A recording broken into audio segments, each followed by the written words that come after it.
طرق النصب طالت حتى الأموات. لما يكون الراجل متوفي بقاله سنة ونص ويجي لعيلته إن هو تم بيع الأرض من 3 أيام، نفس البطاقة بالظبط بتاعة المتوفي باختلاف الصورة ونفس العقد الأصلي. المشتري حب إن يتأكد من بيانات الشخص اللي بيبيع له قبل ما يتم البيع علشان ما يتنصبش عليه. فوجئ إن اتقال له إن هو متوفي تقريبا بقاله حوالي سنة ونص.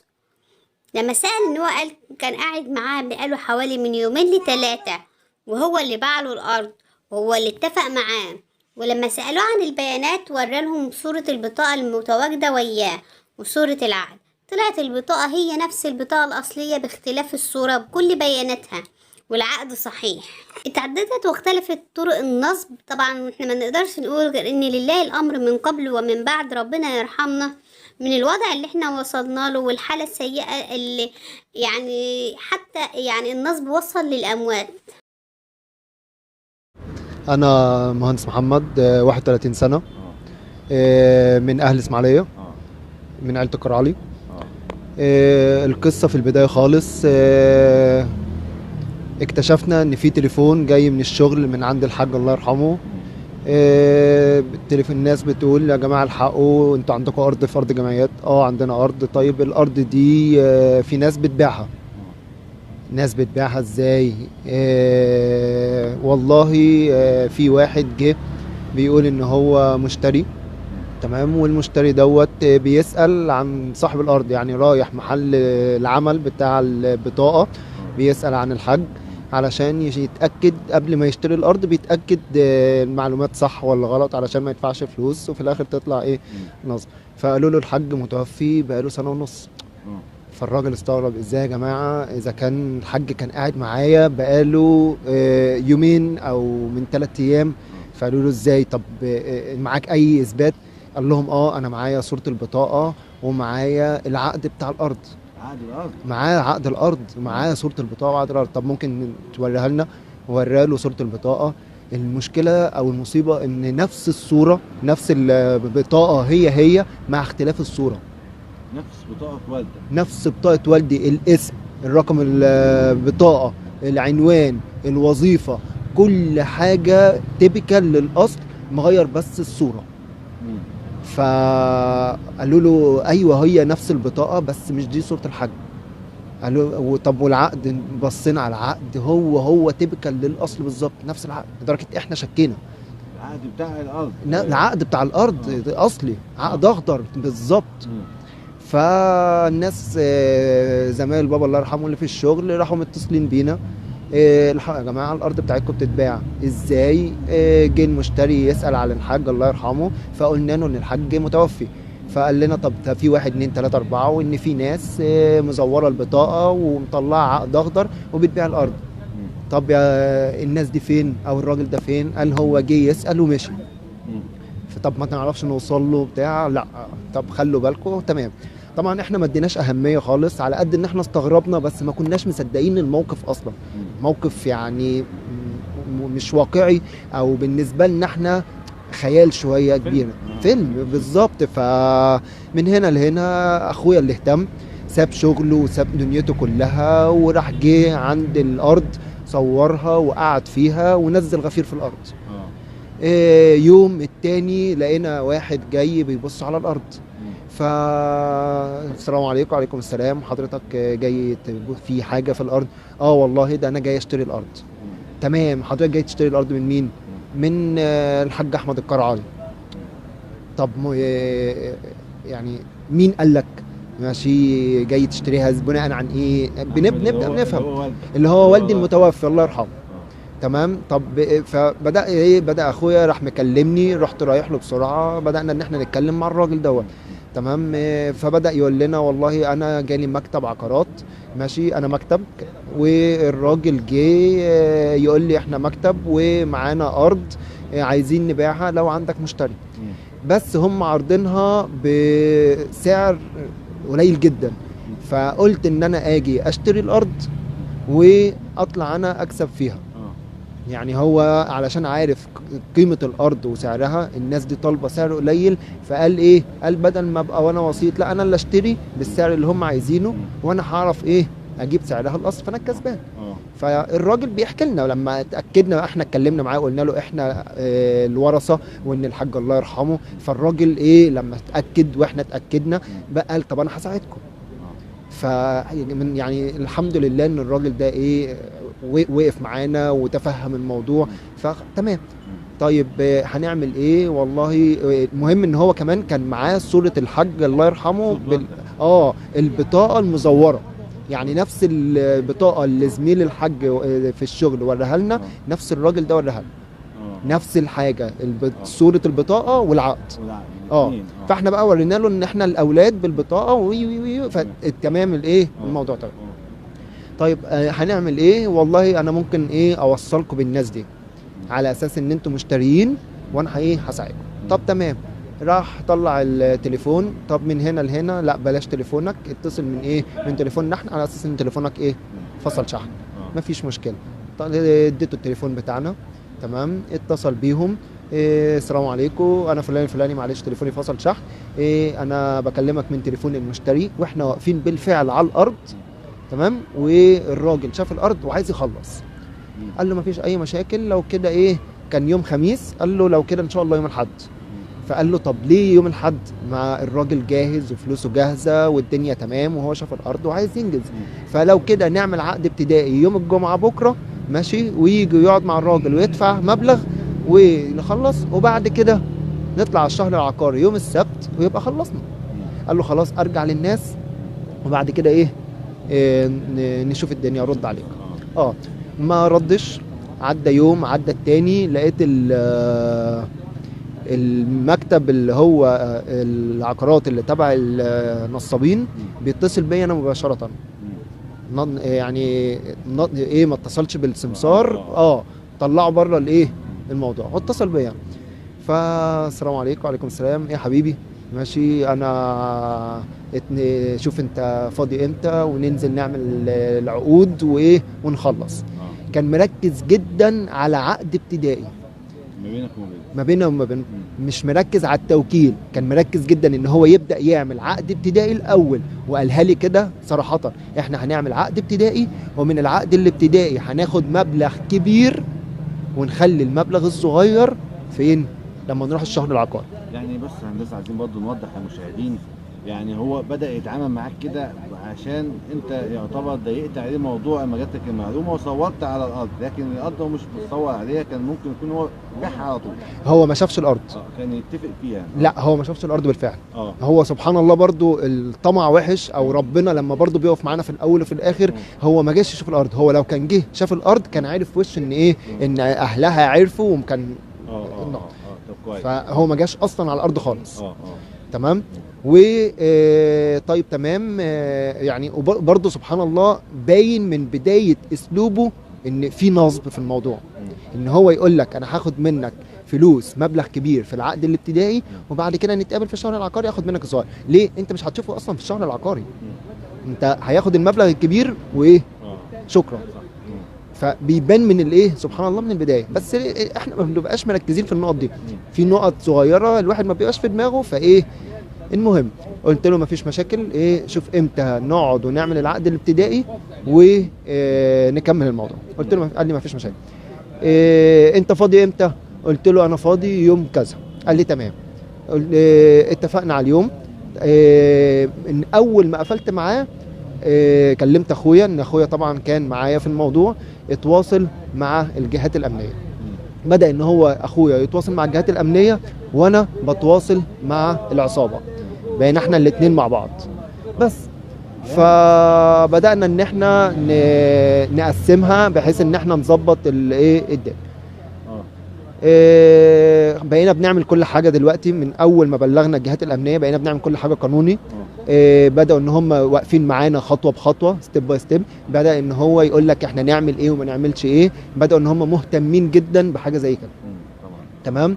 بدأنا ان احنا ناخد خطوه بخطوه، نتصل بيهم، اتفق على يوم. لما اتفقنا على يوم نزل معانا 2 مخبرين ان احنا هنروح الشهر العقاري ونعمل التوكيل.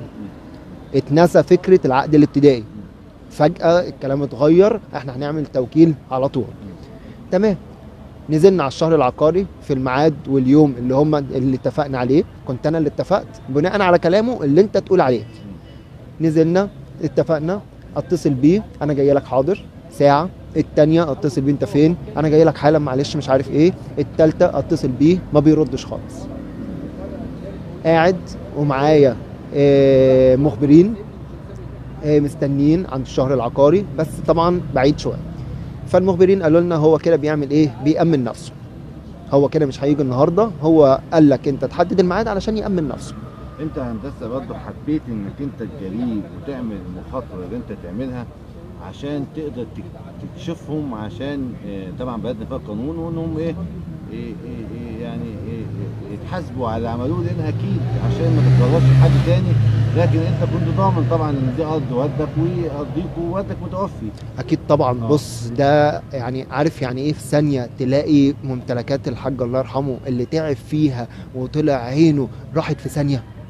في ثانيه انت بتبقى قاعد، يعني هو خلف رجاله ماشي، وفي الاخر الرجاله دي ما وقفتش مع بعض، دي مش سهله. شايف ان شقه والدك كل واحد بيبيعه وانت ما تعرفش حاجه. بالظبط يعني فيعني يمكن انا لما ما اهتمتش، اخويا لا، اخويا انا ههتم ونزل على الارض. فكريم لما نزل على الارض بالفعل هو اللي بدأ يجيب اول طرف الخيط. لو ما كانش نزل ما كانش هيحصل حاجه زي كده خالص، كان ممكن بالعكس الارض تتباع وخلاص شكرا بقى، نتقابل في المحاكم ودي ارضي دي مش ارضي وقصه. بس فواحد اهتم، بدأنا الحبل الخيط مسكناه، بدأنا ان كل واحد يهتم باتجاه تاني. هو بيهتم في الجهات الامنيه وانا بهتم مع العصابه. بدأت ان انا اتكلم معاهم اول مره ماشي، اليوم اللي احنا اتفقنا ان احنا نتقابل فيه ما جاش، اتصل بيه بطل يرد، ما ردش، رد عليا مرتين او 3 وما ردش بعد كده. فاخدنا بعضنا ومشينا. بعدها بكام ساعه اخر اليوم لقيته بيتصل بيا، معلش يا حبيبي ومش معلش والله اصل الراجل تعب ومش تعب وراح مش عارف ايه رأيك بكره ان شاء الله نروح له المستشفى في القاهره. هو كان قايل لي ان الراجل جه من القاهره في اسماعيليه عشان يبيع الارض، فهو بالفعل في اسماعيليه متواجد. طب في ثانيه تعب وسافر القاهره. فطبعا هو علشان بيأمنوا ماشي، فما كانوش عايزين يجوا، فقصه مش متركبه. المهم طبعا انا اللي لازم امشي معاه، فمشيت معاه. بس مشيت معاه ازاي؟ قلت له يا باشا انت مش قد كلامك ماشي، احنا اتفقنا على حاجه، انت حتى ما هنش عليك انك ترد تعتذر ماشي. قال لي لا والله، طب بص ايه رايك ناخد الفلوس ونطلع على القاهره في مستشفى نخلص. فكده بقت بدل ما تبقى عمليه نصب هتبقى عمليه تثبيت، اللي هو انت واخد كام مليون وطالع على طريق القاهره. فقلت له باشا هو انت منطقي اللي انت بتقوله ده ماشي؟ قال لي عادي، يعني فيها ايه عشان تتاكد ان الراجل في المستشفى ومش في المستشفى وبيموت وبين الحياه والموت، هو بيدخل جو الصعبانيات ان انا عايز يمسك الفلوس باي شكل. قلت له يا باشا بص شكرا انا مش عايز الارض، انا هروح اشتري ارض تانية تمام، ودلوقتي الفلوس بتجيب اي حاجه لكن مفيش حركه، يعني البيع والشراء قليل لكن اللي معاه فلوس يعني ما بيخاف ان هو يروح فانا عايز اشتري، وقليل ما تلاقي حد فعلا بينفذ. فلا خلاص مش عارف لما لقى بقى ان انا خلاص هسحب منه، مسك في الاتجاه التاني. فلما تواصلت مع الراجل اللي المكتب العقارات اللي بدأ يوصلنا ليه اللي هو في الاول خالص، اتصل بيه وقال له ان المهندس مسافر بره ماشي وقدامه كام يوم والحقه قبل ما يسافر. بدأ ان هو يطمعه اكتر، ده هو عايش بره وجاي هنا شهرين فعايز يلحق يشتري الارض، فانجز معاه علشان ما يشتريش ارض تانية. فبدأ ان الطمع يزيد، ان طبعا الناس ديت كل تفكيرها فلوس. بالفعل لقيته اتصل بيا قال لي حدد يوم تاني. قلت له يا باشا انا مش هحدد يوم، حدد انت. لا ومش عارف وبتاع، حدد يوم تاني. حددنا اليوم التاني وما جاش. برضه بيأمن عند الشهر العقاري، بيشوف فيه اي حركه غدر اي حاجه، ما جاش. بس ساعتها كان بيتواصل معايا على التليفون كل شويه يرد انا اسف مش عارف والله مش من هنا لغايه ما برضه ما جاش. ما ردتش انا بقى عليه ماشي. حاولت ان انا زي ما بيقولوا بسويه على نار هاديه بحيث ان يبقى هو كمان مطمن مش قلقان ماشي. قلت له يا باشا انا المفروض ان انا كنت مسافر طيارتي بعد بكره تمام، انت كده وقعت لي الدنيا خالص. لا ومعلش ومش عارف انا المفروض بص بقى هو برضو تشغيل دماغه. لقيته بيتصل بيا يعني انا لو مسافر الثلاث قال لي نتقابل يوم الاربعاء، اللي هو عايز الطياره تروح عليا. فقلت له طب الغرامه بتاعت التذكره، انا المفروض ان انا حاجز. قال لي الغرامه عليا انا ومش عليا انا. قلت له لا مش عليك انت، الغرامه انا هخصمها من فلوس الارض. قال لي حقك ومش حقك. قلت له تمام ماشي، انا هاجل التذكره، هاجل الطيران تمام، وهدفع الغرامه، بس كل قرش هيتخصم من فلوس الارض. قال لي حقك تمام. هو المره دي اللي حدد اليوم والميعاد، فبالتالي هو كده اطمن على الاخر. طبعا اخويا راح مبلغ الاموال العامه، وافقوا وتمام والدنيا تمام، وقالوا ايه اول ما تبقوا معاهم بالدليل احنا في ظهركم، ان هم بالفعل كانوا معانا خطوه بخطوه. طبعا تمام. نزلنا الشهر العقاري، وصل قبلينا، اتفق على يوم الاربع الساعه 2:30 اخر الوقت بتاع الشهر العقاري عشان ننجز. انا ما افكرش او هو ياخد الفلوس ويلحق يهرب. تمام. جم الشهر العقاري 2:30 خلصوا التوكيل من غير ما ياخدوا فلوس. انت متخيل هم مركزين في ايه؟ يعني هو باع لي الارض كده خلاص. انا عايزك برضه تركز يعني وتوضح للساده المشاهدين ان انت بتتساوم معاه وبتتناقش معاه وبتعمل ان هو يبيع لك ارضك بالظبط. يعني يبيع ارضك انت اصلا، وهو ما يعرفش ان انا مالك الارض. هو عشان يعني انت ده كل المفاوضات يعني المفاوضات اللي بينك وما بينه والمناقشه الكبيره والاتفاق على ثمن وميعاد للتسجيل في الشهر العقاري. الحوار ده قعد حوالي 3 اسابيع بالظبط. بس سبحان الله الطمع وربنا ماشي، فما خلاهوش يركز في كل ده. فهو ما يعرفش ان انا ابن الحاج الله يرحمه مالك الارض. بس هو جاي يبيع لك انت. والمشكله ان هو قال لي اتصل بيا قال لي ابعت لي البطاقه عشان اعمل لك التوكيل. فبعت له بطاقه المحامي. ما قلتلوش طبعا ان ايه ان ده انا ولا مش انا، فاهم؟ قلت له اهي البطاقه تمام، صوره البطاقه، بعت له صوره البطاقه واخدها. تاني يوم ميعاد ما اتفقنا لقيته بيتصل بيا الساعه 2 مش 2:30 الساعه 2 التوكيل جاهز. انت متخيل ان هم عملوا التوكيل وباعوا لي الارض بالاسم البطاقه اللي انا بعتها لهم من غير ما ياخدوا فلوس؟ يعني محترفين ده بالظبط. هذه العصابه مكونه من كام واحد؟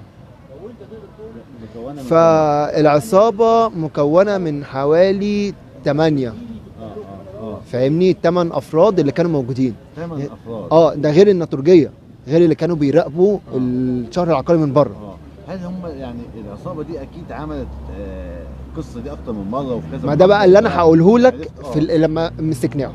يعني هم جم اكيد الشهر العقاري بالتنسيق طبعا مع الاجهزه الامنيه، ومن خلال موقعنا بنشكر الشرطه وبنشكر الاجهزه الامنيه بمحافظه الاسماعيليه في سرعه القاء القبض على التشكيل.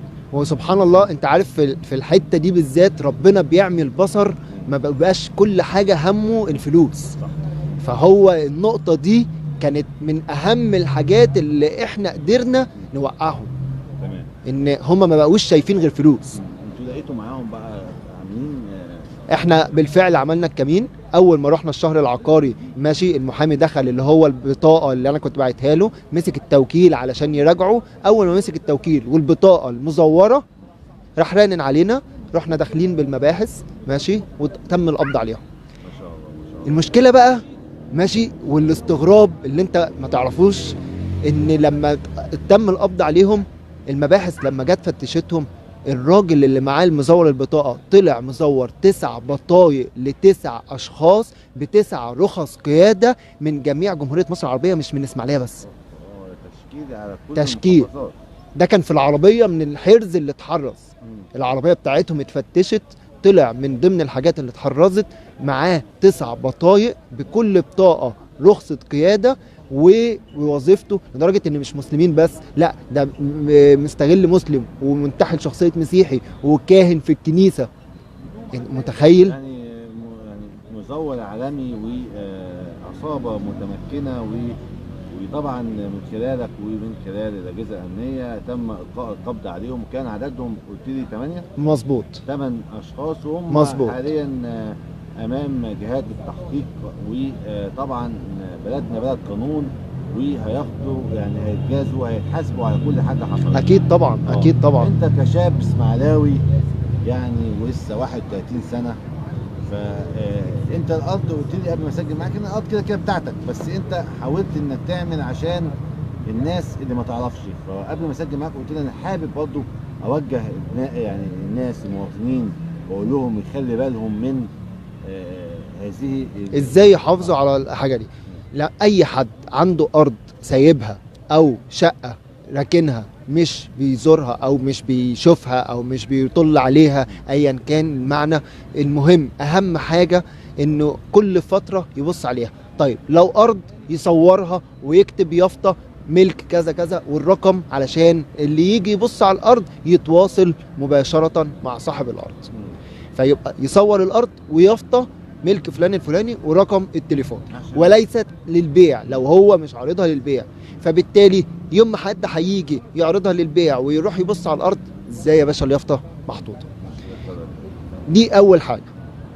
تمام. تاني حاجه، لو وقعت في الحوار ده ولقيت حد زينا جه وحط ايده على الارض ان هو بيبيعها، اول حاجه هتعملها هتبلغ الجهات الامنيه، هم بالفعل بيقفوا معاك. طبعا. تمام. دي رقم واحد، هيدلوك على الطريق الصح، هتبدا ان انت تمشي خطوه بخطوه معاهم، هتبدا ان انت تعمل كل حاجه صح، هتبدا هم هيجوا هيتقبض عليهم. يعني العصابه دي هتيجي واحده واحده هيتقبض عليهم، وده اللي حصل معايا. فالموضوع سهل جدا، محدش يقول لا ده انا هتبهدل او انا هلف او الارض كده راحت مني او محدش مش هيساعدني. لا لا لا خالص. يعني انا لما الموضوع ما كانش في دماغي واخويا نزل، دي كانت بداية الخيط وجبناهم. فبالفعل بالفعل بالفعل اي حد هيهتم بحاجته هيعرف يحافظ عليها. شكرا يا محمد، ونصيحتك للمواطنين واللي انت عشته بتفاصيلها. انت بتحكي كأنك بتحكي فيلم، يعني قصة غريبة. أول مرة نسمع عن قصة بهذا النوع، إن عصابة متمكنة تزود بطاقة والدك وكمان تفاوضهم أنت في شراء أرضك اللي هي أرضك أصلا. بالظبط.